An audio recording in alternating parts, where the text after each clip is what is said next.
I recently saw an advertisement on television for Geico Insurance. And the premise is, what if Pinocchio was a motivational speaker? So there you have Pinocchio who's talking and trying to motivate people. And he says to the gentleman, you know, you're going to do wonderful things in the world. And his nose grows a little bit longer. And you're going to be a star. And the nose grows a little bit longer because he was lying. Well, unfortunately, when it comes to lying, there's no such thing as a Pinocchio's nose. In fact, detecting lies is incredibly difficult. Today in this video, I want to explore a little bit about how we know when someone's lying and what's the best practice to integrate to make sure that we're following science and not myth.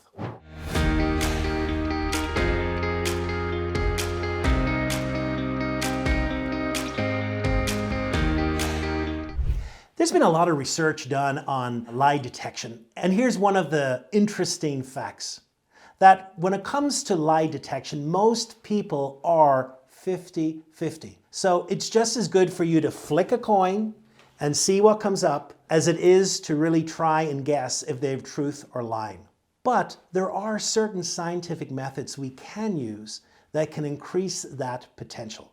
So today let's explore the world where science intersects with lie detection and how we can detect lies with greater accuracy. When it comes to detecting lies, there are two basic premises that are incredibly important. The first we just mentioned in the introduction, and that is there is no Pinocchio's nose. There is no one thing that absolutely points to lies being perpetrated. Now that's incredibly important because if you search the internet, there's all sorts of stuff out there that says if a person does this, they must be lying. If a person doesn't give you eye contact, if a person gives you too much eye contact, if a person turns their feet towards this way or that way, this is a sure sign of lie detection. And all of that has no scientific basis whatsoever. There is no Pinocchio's nose.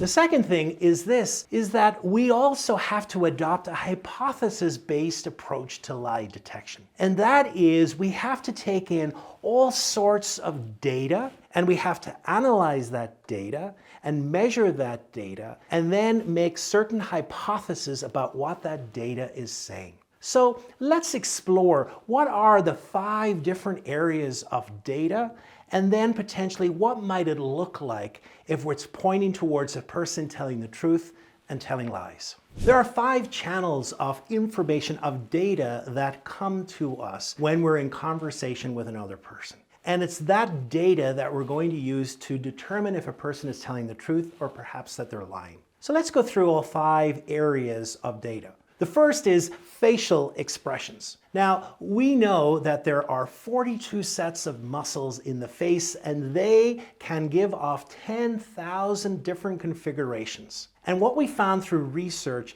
is that there are 7 universal emotions. They are surprise, fear, anger, contempt, disgust, happiness, and sadness. And what's more, we know that no matter where you're at in the world, and no matter who you're speaking with, if they feel this particular emotion, they are going to show the exact same expression in their face. And what's more, we also know that if they try and squash that emotion, if they do not want us to know that they are feeling that emotion, by the time they become conscious of having that emotion and trying to squelch it, enough time will have passed that that emotion will leak out and we will see glimpses of that emotion in what are called micro expressions. They are emotions that last for 0.5 of a second or less, and we can be trained to detect those micro expressions. And so it gives us a window into what the person is truly feeling at that moment.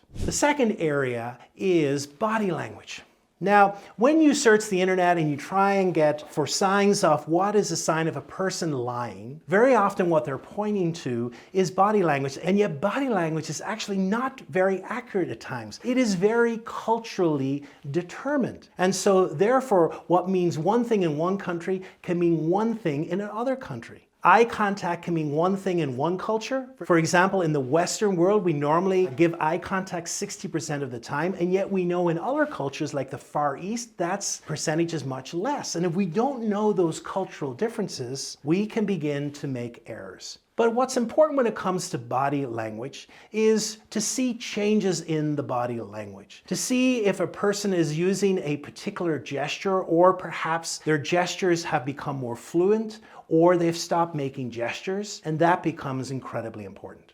The third data set is in the voice. And so what we're looking for there is examining the voice and the quality of the voice, the volume of a voice. Is it going up or going down? The tone of our voice, the pitch of the voice. People who are very attuned into those conversations are able to pick up different changes that are happening in the person's voice. The fourth is the vocal style, which is really the flow of the conversation. What's happening in the flow of that conversation? Has the flow changed? For example, has a lot of fillers start to be introduced? Is there a lot of pauses, whereas before there weren't any pauses? So we look at the quality of that flow and that conversational flow. And then finally, it's actually the words we use ourselves, the verbal content. Content can be incredibly rich, and the words that we decide to use, the emotional words we decide to use, and how we express different things that are happening. These 5 areas are the core of the data set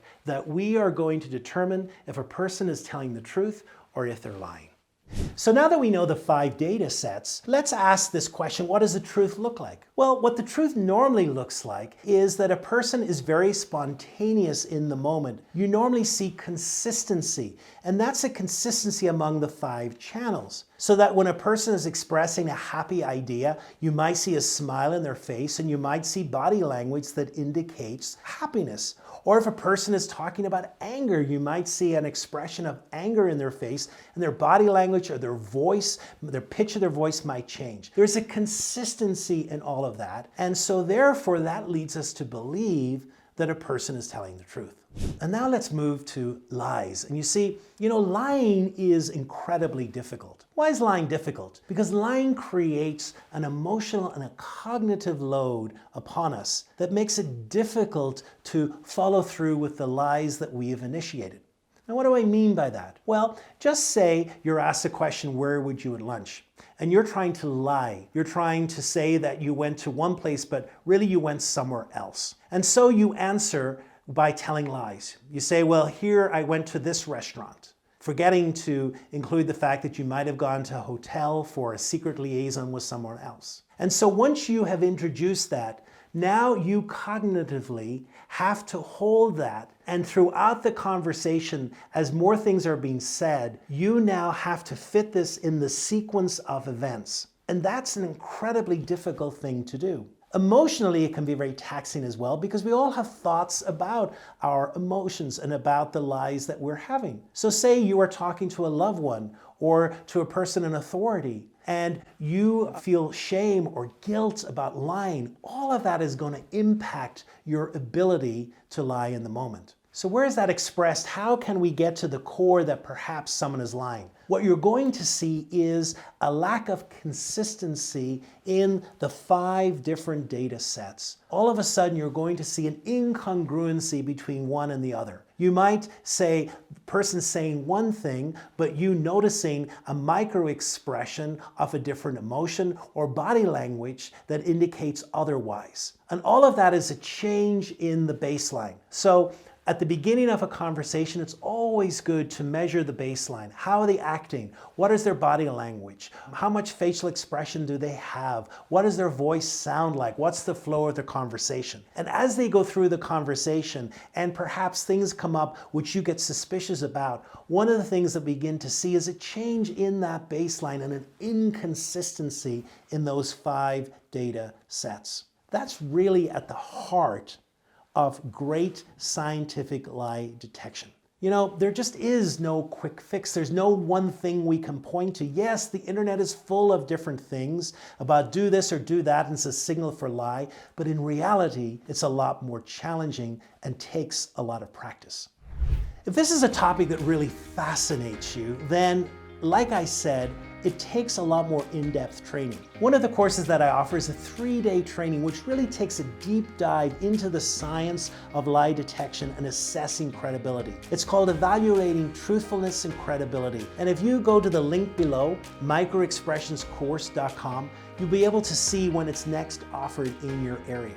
And if this video is something that you also enjoyed, you may enjoy watching the next video, which is what is self-awareness and why is it important?